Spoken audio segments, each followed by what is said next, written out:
Hello and welcome to this quick tip. This quick tip is all about how to attach things like props to your model. Now I get all of my stuff here as much as I can from places like 3DXR, and when you buy things like these gem fan props, which is what I'm using on this particular model, then they will come, and you'll see here it says 2L and 2R, both left hand and right hand props. And one of the things that I see a lot of people getting stuck with is putting the props on backwards. Now I have a friend whose common retort when I talk about things like this is, well, it's a 50-50 chance if I grab a prop whether I'm going to fit it on the right way round or the wrong way round. Actually, it's a 25% chance. So it's a 1 in 4. If you fancy those odds, great. If you don't, stick with the video and I'll show you how to figure it out.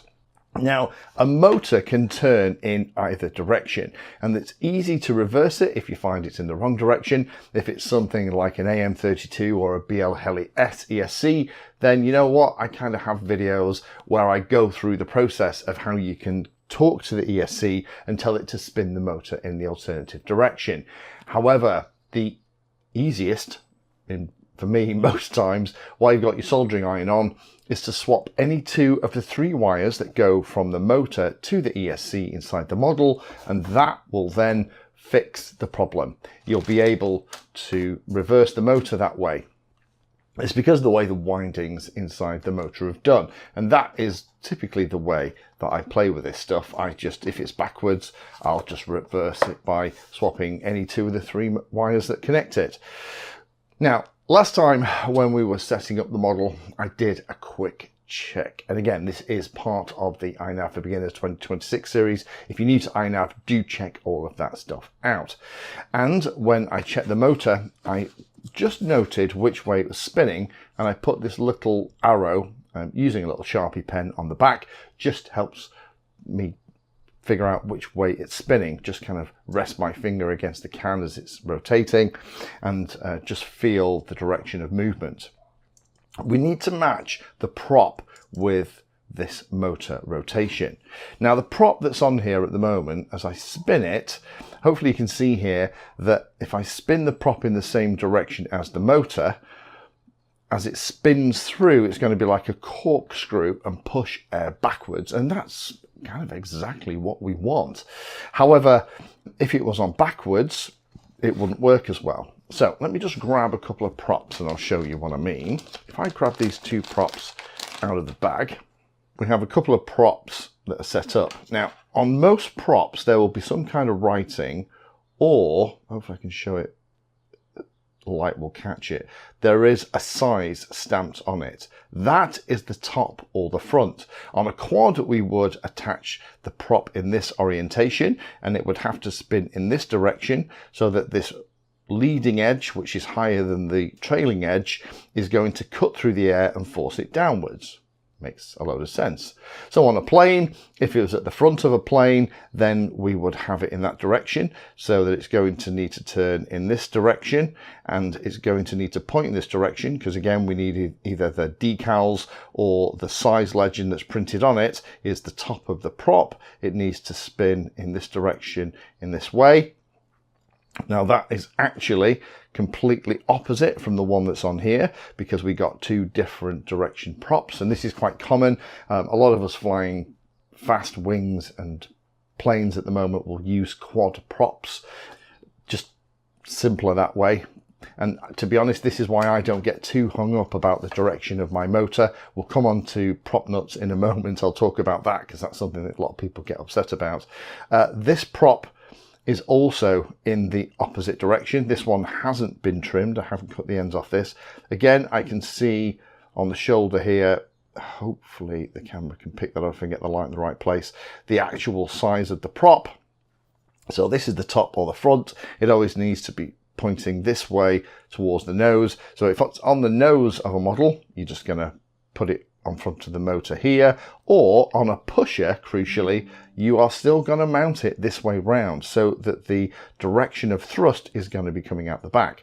Because it's easy, if you kind of mounted it like that, so it's actually backwards, so this is the front or top of the prop. If you put it on like that, it will still generate a bit of thrust, but it will make a horrific amount of noise, be incredibly inefficient, and create a fraction of the thrust that you were expecting. So the last thing we're going to talk about then is the prop nut. Now, most of the prop or motor nuts that are on models like this at the moment are going to be called nylock. Now, these are these kind of prop nuts that have a little bit of kind of plastic in the middle, and they sneak onto the prop. Now, lots of people get really worked up about this, and I genuinely don't. This one, as it goes on in the classic way. So it's righty-tighty, lefty-loosey. Now, in a perfect world, you'd want the motor to spin in a way so that it doesn't undo the motor nut. And in this way, by sheer fluke, I've done it that way. So if I undo this nut very slightly and just hold it in my hands, if I spin the motor in the way that it's supposed to spin, it's actually going to do up the prop nut, which is ideally the way that you wanted it. And before we got into using lots of nylock nuts, that's the way I recommend it. And that's because if this prop nut ever became loose and the motor is spinning in the other way, and we've got it the other way around, as the motor spins, that loose nut is going to be ejected off the back, land in the grass, and you're never going to see it again. I used to get really worried about the fact that I was going to lose my prop nut. Realistically, that just isn't happening. Looks like that blade's had a bit of a strike in all the flying I've been doing. Let me just push that back. So the way I need to fit this prop is, again, I need to confirm it's going to spin the same way as the motor. So the motor is spinning in that direction because I marked it on the back of the model. I need to then get the prop that when it's spinning in that direction, the leading edge is going to be higher than the trailing edge. So it's going to push the air in the right way. That's great, that's perfect. I'm going to pop that on there, and then I'm going to pop the nylock nut at the back. Can't say it. This, you can get loads of different prop nuts. I know people are going to ask me about this. This is a little Emax tool that they had ages ago. It's called the Talon Wrench 7075. This is something that lives on my bench. It's absolutely fab. But by nipping the nylock nut up, even when I've set it up so that the nylock nut, there we go, is going to be undone if it gets loose. I've never had a nylock nut come undone in all the flying that I've done here, and I've never seen it happen to one of my friends. So hopefully that's kind of interest to you. You need to match the prop to the motor in terms of direction. So as the prop is turning, it's creating the thrust. You can reverse the motor if you have the prop, or if you only have props of a particular direction, via either swapping 2 of the 3 wires that goes from the motor to the ESC, which is the very old school way of doing it. These days, most people will probably just connect to the ESC via the AM32 or BL Heli Suite bits of software and tell the ESC to spin the motor in the opposite direction. If I change the motor to spin the opposite direction, then I would be able to use these 2 props. Again, I don't get too worried about this stuff, only because if I have motors spinning in different directions out of a bag of props, if they all use the same size prop, I can use all of them that are in the bag.